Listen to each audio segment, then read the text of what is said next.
হে জগতবাসী, আজ আমি শামীম আলী চিশতি আপনাদের সামনে একটি আলোচনা নিয়ে হাজির হইলাম।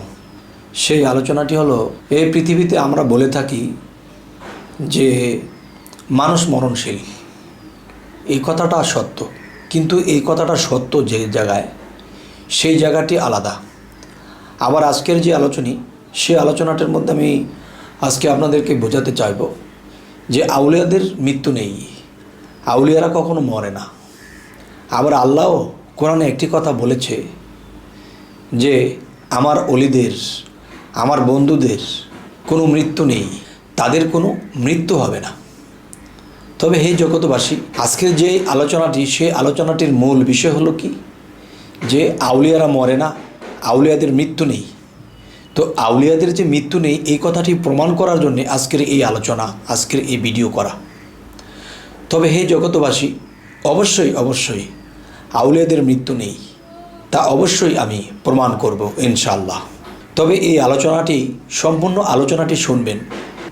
আশা করব অবশ্যই এই আলোচনাটি শোনার পরে আপনারা নিজেরাই বলবেন ইনশাআল্লাহ যে হ্যাঁ, ঠিকই আউলিয়াদের মৃত্যু নেই। যেমন কিছু আলোচনার মাধ্যমে অবশ্যই আপনাদেরকে এই মুহূর্তে যারা এই আলোচনাটি শুনছেন, অবশ্যই আপনাদের জ্ঞান থেকে, মন থেকে, মুখ দিয়ে বের হয়ে আসবে সুবহানাল্লাহ। অবশ্যই আল্লাহ বলেছেন যে আউলিয়াদের মৃত্যু নেই, আউলিয়াদের মৃত্যু নেই। আবার বলতেছে মানুষ মরণশীল, সমস্ত প্রাণী জগতের মৃত্যু হবে। তবে ওটা কোন মৃত্যু হবে এবং আউলিয়াদের কোন মৃত্যু নেই, সেটি আমি ঘাটে ঘাটে প্রমাণ করে দেব ইনশাআল্লাহ। সেই আলোচনাটি হলো, যেমন আমার মুর্শিদকে দিয়ে বলবো, আমার দাদা হুজুরকে দিয়ে বলবো যে একটি বিষয়, যে আমার দাদা হুজুর তিনি একজন আল্লাহর ওলি। তিনি বলে গেছেন যে তোমরা আমার যদি মাজার গড়ে তোলো, তবে কিন্তু সেই মাজারকে কখনো নাড়তে চাড়তে পারবে না। কোনো জিনিস বদলালে বা মাজারের কোনো উন্নয়ন করলে তোমরা অবশ্যই আমাকে বলে নেবে। আমি যখন শুনবো যে হ্যাঁ, তোমরা উন্নয়নের জন্য একটা কিছু করবে, তখন করতে পারবে। এছাড়া যদি আমার মাজারটা তোমরা একটু নাড়াচাড়ো বা একটু এদিক সেদিক করো, তাহলে তোমাদের উপর রিয়াকশন হবে। তো এই কথাটি দেখা যায় তিনি মৃত্যুর কমপক্ষে 50 থেকে 55 বৎসর পরে উনির মাজারটি যখন উন্নয়ন করার জন্যে, একটু সুন্দর করার জন্যে, যখন তার মাজারে গিয়ে বলা হলো যে বাবা, অলিদের মৃত্যু নেই, অবশ্যই আপনি আমার কথা শুনতে পাচ্ছেন, তখন কি হলো, তিনি বললেন যে আমরা মাজারকে উন্নয়ন করার জন্যে আমরা মাজারটাকে ভাঙব না, কিন্তু এর ওপর দিয়ে আস্তর করে আমরা সুন্দর করার চেষ্টা করব। এই অনুমতি নিয়ে তিনি কাজ ধরলেন। তো কাজ যখন ধরলেন, তখন কি হলো, যে দেখা যায় মাজারের একটি সাইড বা যে রওজার যে একটি সাইড একটু ভাঙার প্রয়োজন, ভেঙে এরপরে এটাকে সমান করে আনতে হলে এই জায়গাটা একটু ভাঙতে হয়। কিন্তু সে কিন্তু ভাঙার কথা বলেনি। তখন মাজারের মধ্যে যখন একটু শোরুমের মতো হলো, শ্রেণী হাতুর দিয়ে যখন কোপাতে শুরু করলো, তখন কি হলো, যে একটু শোরুমের মতো হয়েছে, আর ওখান থেকে আগুনের লটকা এসে সেই ব্যক্তিটি আহত হয়ে গেল, ছিটে অন্য জায়গায় পড়ে গেল, বেহুশ হয়ে গেল। তখন তাকে যখন জাগ্রত করা হলো, তখন সে বলতেছে, আমি যখন বেহুশ হয়ে পড়েছি, তখন তো এই আউলিয়া আমার সামনে দাঁড়িয়ে বলছে, এই তুই তো বলেছিস যে শুধু আস্তর করবি, এটাকে তুই ফটো বানিয়ে কেন? তাই তোর আজ এই সাজা হলো। তবে হে জগতবাসী, এ হলো একটি প্রমাণ। আরও একটি প্রমাণ, আমার মুর্শিদ আরশাদুল্লাহ চিশতি তিনি তার এক নাতিকে বলেছিল, কিরে নাতি, তুই তো বলেছিলি আমার তো সময় কম, তুই নাকি বায়াত হবি। তখন তো বলল, দাদা যে কি বলেন, এত তাড়াতাড়ি কি আপনার যাওয়ার সময় হলো? আমি তো এখনও সে বয়স হয়নি, আর একটু বয়স হোক। এই কথা বলে চলে যাচ্ছে। তখন আমার মুর্শিদ আরশাদুল্লাহ চিশতি সেই নাতিকে ডাকলো, এই শোন, হয়তো তুই আমার এই কথাটি অবহেলায় নিলি, আমার সময় শেষ, আমি চলে যাব। তবে তুই তো ঢাকা যাবি, ঢাকা থেকে এসে আমাকে হয়তো নাও পেতে পারিস। তবে জেনে রাখ, আমায় এসে তো আমাকে পাবি না, আমাকে দাফন করা হয়ে যাবে।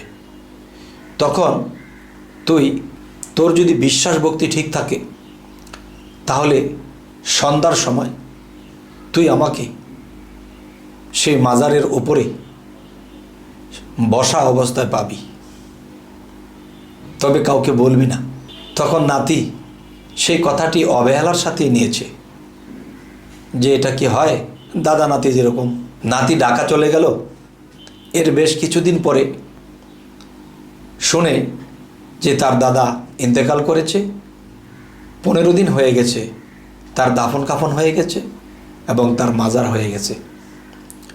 তখন সে বলল, আরে দাদা না আমাকে বলেছিল আমি মৃত্যুর পরে আমাকে সেখানে দেখতে পাবি, তবে আবার কাউকে বলতেও নিষেধ করেছে। তখন সে কি করলো, সেই মাজারের কাছে গেল। মাজারের কাছে যাওয়ার পরে তখন দেখতে পাচ্ছে কিছুই নেই, কাউকে দেখতে পাচ্ছে না। তো এদিক সেদিক চাচ্ছে, হঠাৎ করে দেখে মাজারের উপরে বসা। সুবহানাল্লাহ। বসে বলতেছে, কিরে নাতি, বলেছিলাম না আমি যে আর থাকবো না, আর তোকে কথা দিয়েছিলাম, তাই আমি রওজার উপরে বসে আমি তোর সাথে সাক্ষাৎ দিয়ে গেলাম।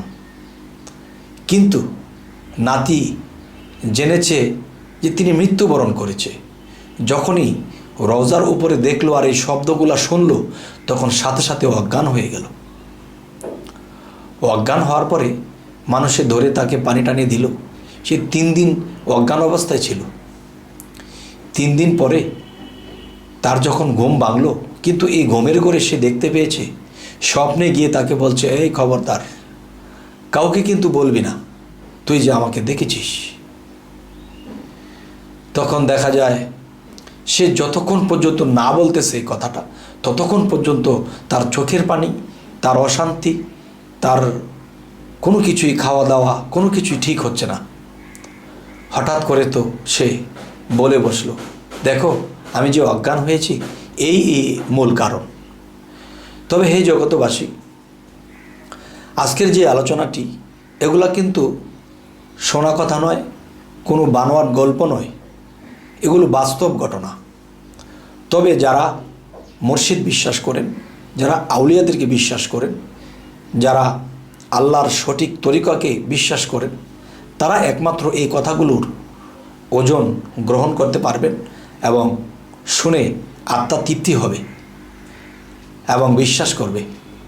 আর যারা কিছু লোক আছে, তারা অলিয়া উলিয়াদেরকে বিশ্বাস করে না, যে আল্লাহ বলেছে আমার অলিদের মৃত্যু নেই, আল্লাহ বলেছে আমার অলিরা কখনো দুঃখিত হবে না, চিন্তিত হবে না, তাহলে সেই প্রমাণটি আমি বাস্তবতাভাবে করলাম। তবে হে জগতবাসী, যে আল্লাহ অলিয়া উলিয়াদেরকে দিয়েছে, আমাদেরকে দিবে না?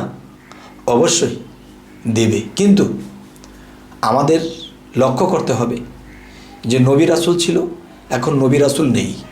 এখন নবী রাসূলের পরিবর্তে অলিয়া উলিয়ারা আছে। একজন অলির হাত নবীর হাত, আর নবীর হাত আল্লাহর হাত। তাহলে সেই হাতে যেদিন হব আমরা বায়াত এবং স্পষ্ট বুঝতে পারবো কোরআনের সেই আয়াত, তবে কি আল্লাহ দয়া করে আমাদের বাড়িয়ে দেবে হায়াত, যেন আল্লাহর ইবাদত করে আমরা একদিন বিদায় হতে পারি, আল্লাহর বন্ধুত্ব অর্জন করে। তবে হে জগতবাসী, আমাদের এই আলোচনা আপনাদের কেমন লাগলো অবশ্যই জানাবেন, এবং আমাদের এই আলোচনা যেন আরও ভালো ভালো আলোচনা যেন আপনাদের কাছে পৌঁছে দিতে পারি, তাই আমাদের চ্যানেলটিকে সাবস্ক্রাইব করে রাখুন, পরবর্তীতে যেন আপনাদের কাছে এই ধরনের আলোচনা পৌঁছে দিতে পারি।